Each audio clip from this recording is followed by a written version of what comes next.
Finished day 6 today.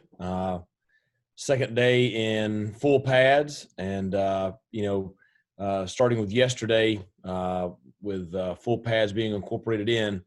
A lot of competition segments in practice. Yesterday had a couple, and then today had a few more. And so now you've incorporated in live contact into everything you're doing, and so certainly that changes a lot of the dynamics. And you see a lot of players that are really, really good in helmets, and you start incorporating in contact, and it changes. You also see some guys that maybe don't stand out as much in helmets that are much better players once you start incorporating in the contact. So, I told the players after practice, from doing nothing for 4 months and not having practice since late last fall, early winter, that to go 6 straight days, I thought they've handled it pretty well. We have obviously been very wise with what we've done and have not done the volume that we would usually do this time of the year, but at the same time, we've increased it just a little bit every day. So, we'll finish up this afternoon with a weight session and some meetings and stuff like that, a walkthrough. And then tomorrow we're going to take the day off from practice and workouts, a little bit of meeting time, really get off their feet, off their legs, a lot of recovery, some rehab in the training room, and then get ready to go Friday, Saturday, Sunday with a scrimmage in the stadium on Saturday with officials. So, it's coming along, continuing to do, I think, a better and better job every day with, some of the protocols as related to the virus. And I think, that's reflected in our numbers that we have right now. So hopefully that trend will continue. The more guys we have out there practicing, obviously the higher level we're going to play at. So questions? Coach, now that you guys have gotten into pads, are any of the younger defensive linemen individually kind of standing out or making plays early in camp? Yeah, I think that, it's going to take a little while with them, but at the same time, we saw some huge positives from some players. And, I'm hesitant to brag on young kids too early, because most of the time, as soon as you pat them on the butt, they go the other direction. But, I think just the size of some of those guys, Xavier McIver, Jason Shuford, they're large human beings. Romero has a great motor and has a lot of toughness. Elijah Morris, young kid from Fayetteville, has been really, really solid, here early on. Now all that you got to kind of take in perspective, because, there's a big difference between a third and fourth year guy and a first year guy. But I think I still really like that group. I talked to them last night, just them. I think they're going to be really good. And I think you'll look up, 2 and 3 years from now, and you'll just be, wow, what a solid group. We've got to grow them up and develop them. But we do really like the group. Coach Houston, WRAL TV is reporting that their sources say that Governor Cooper is going to keep the state in phase 2 for 4 more weeks. What does that mean for East Carolina football? Probably the same thing it does for every other football program in the state of North Carolina. So hopefully he'll let us know what that means.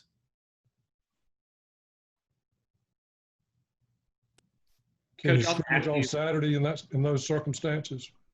Yeah, I mean, there's just certain protocols with, spacing and everything that we'll be conscientious of. I was going to ask you about scrimmages. You touched on it earlier. Usually in preseason, there's a scrimmage on Saturdays, and those are obviously really important.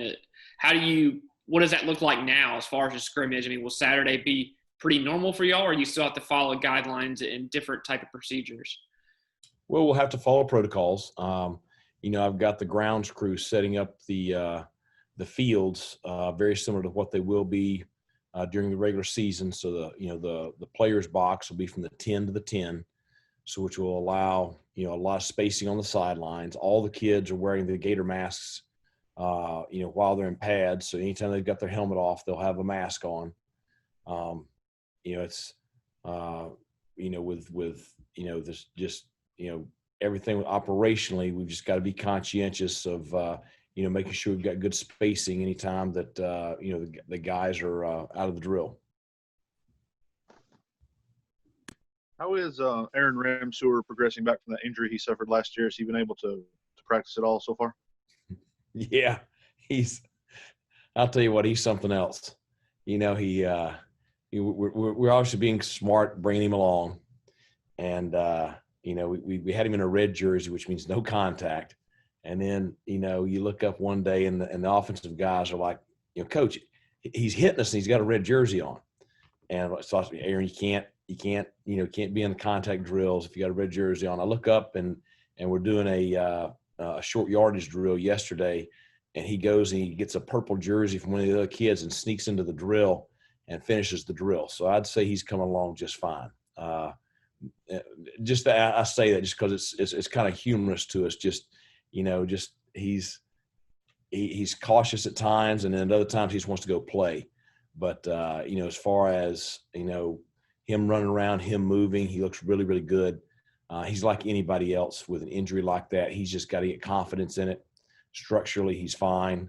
The medical bunch, they've been pleased with what he's been able to do rehab wise. So I think he's coming along well, and I expect him to play. Hey, Coach, I want to ask you, I think you talked about receivers a few days ago, but I want to ask you about the running back group. You've obviously got some guys, some experience there, and, coming off injury as well. What have you made out of that group? And I know, again, it's very early on, but you do have a lot of youth there. Yeah, but a lot of competition. I mean, I think you look at the room as a whole, there's a lot of competition going on there. Very pleased with the young backs, Keaton Mitchell and Raji Harris. They've been, very solid every day. Certainly, Mooney and Penix and Hayden all have experience, some of them a little bit more than others.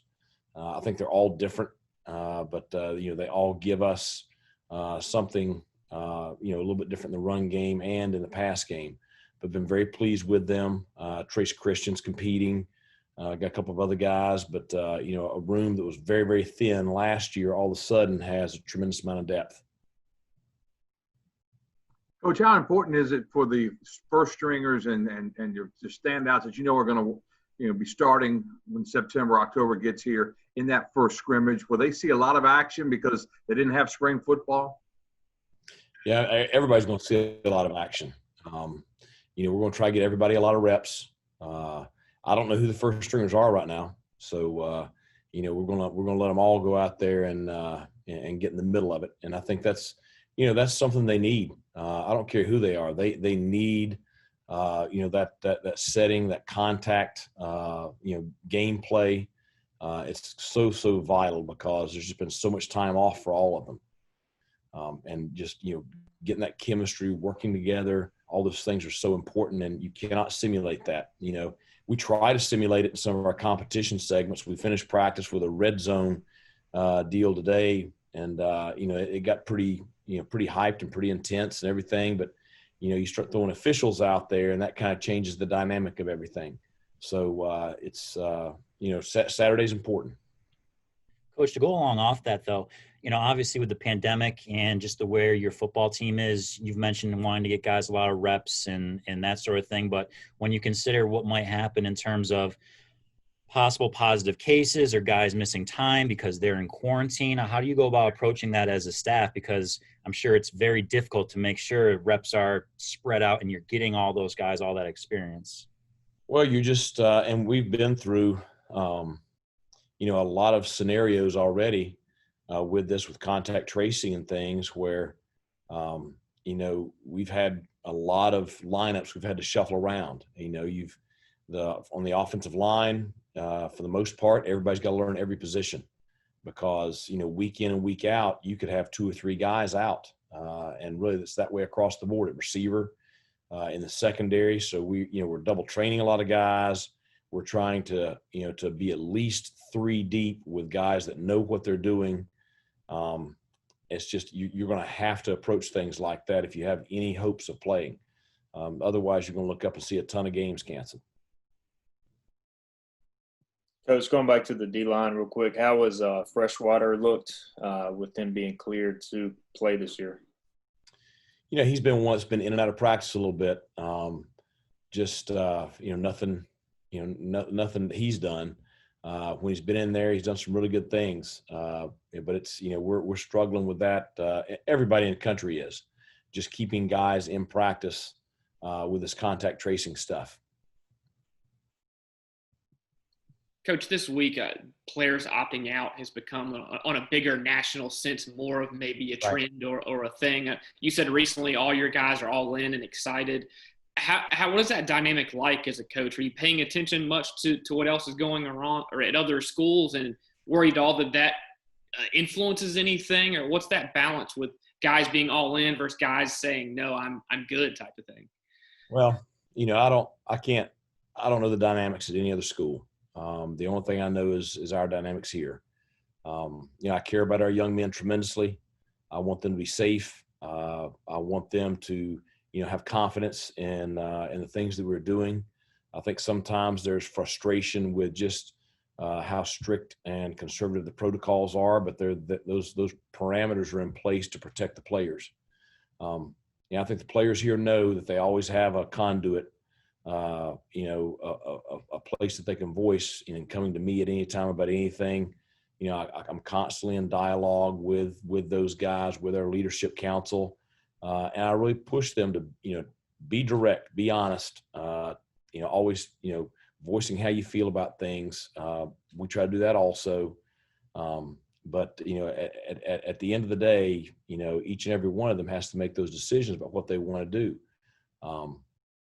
From everything that I've gotten from them, they're dead set they want to play football. I think the biggest thing that's been frustrating to them is just, wanting some clarity on, we are playing this day at this time. We're definitely playing. There's no muddy water or, that's the stuff that gets frustrating. Is just, needing something definitive as far as, when we're playing, how we're doing things. And just, clearing that stuff up. I think that's the biggest thing the kids want. Coach, you mentioned speaking on the dynamics of other teams, but how about the dynamics in other conferences? I mean, obviously, you've already lost a couple of games to the pandemic this season with the SEC's decision and the MEAC's, but how about the way the American Conference is handling things? How does that sit with you guys? Well, we had a call today. The presidents and ADs had a call this morning. We had a call as coaches at lunchtime today. So I think we're all on the same page. We understand, we're going to retain our conference schedule, and then our non-conference schedule will be whatever each school can put together. So we feel good about having 10 games right now. Whether we add any to that or not, will remain to be seen. I think there's a lot of stuff that's going to shake out in the next couple of weeks. With some other leagues and stuff like that. But, I think, the 10 games that we have right now is going to be very competitive as far as the schedule goes. And I think the American's doing everything that it can to make sure that it protects the schools in our conference. And I think the big focus is, this league is one of the top FBS conferences in the country.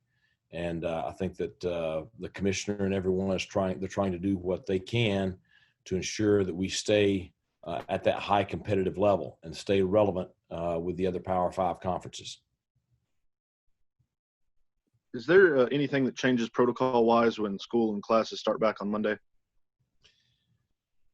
Well, I think testing still continues just like we're doing now. Every single player, coach, and support staff member is tested every single week. The big thing for me is just going to be stressing to the players, especially going into this weekend, that, and we talked about it today, that we've got to protect each other and we've got to protect our season. And that means that, there may be some things that we can't do that we normally would do, whether it be going out to a party, going out downtown, but also, being conscientious of distancing and wearing a mask when we go to class. A lot of our guys are going to have online classes, but there are some that will have classes in person. And anytime you have an in-person class, I think it's important for us, even more so than anybody else, because, we have we have the season at stake to, wear a mask, keep our distance, be conscientious of any interactions we have with any other member of the student body. And that's going to be very, very foreign. It's foreign to me when I go to the grocery store. It's foreign to all of us when we're out in public, because we are a very social, a very social country, a very social, race. And so it's something that we're going to have to do to protect each other. And, hopefully we'll be able to do that. It's going to be tough, though. It's going to be a challenge. The dorms are going to be a challenge. Classes are going to be a challenge. Campus is going to be a challenge. So hopefully we can navigate that successfully and navigate it well. Coach, a few minutes ago, you were talking about the development of the running game. When you got here a year and a half ago, the tight end position was nowhere near where it needed to be in order for you to play how you want to play. So just talk about the development of that room. You have some pretty nice talent and numbers right now. Yeah, we have 3 guys that I think are very solid. Zach Bird, came along last year, and, really expect a lot from him this year. Jeremy Lewis, everybody knows him, local guy, South Central High School, really pushed through some stuff last year, had a lot of nagging injuries, but still played. He's had a really strong start to preseason camp. And then Shane Calhoun, the freshman out of Florida, has I've been pleasantly surprised with him both as a receiver and a blocker here early in camp. I think he's still got a lot of growth that needs to happen, but he's a big body, big hands, powerful athlete, and has a chance to be a solid guy for us.